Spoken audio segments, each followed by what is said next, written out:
dàn hương má na ơi hạt quả gì lệ trắng na ơi biết đừng quay tay nào thì cây dàn trái mưa lên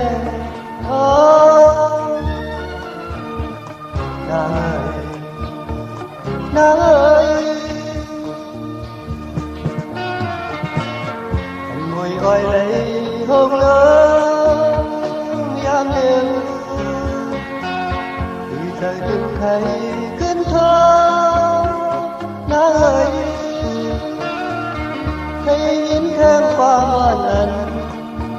và nam ngon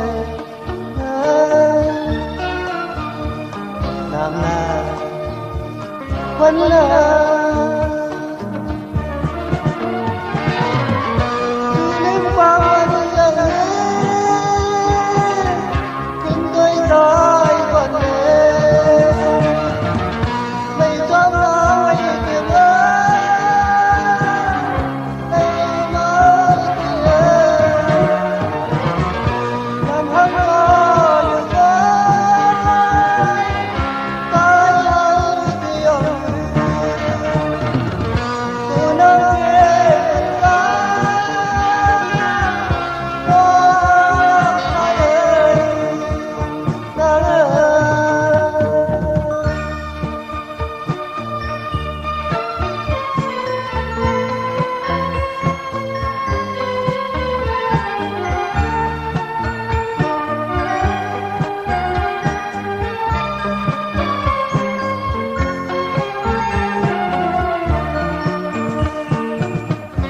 qua yu dàn hương má na ơi hạt quả rơi lên trắng na ơi biết đêm quay tay nào từ ngày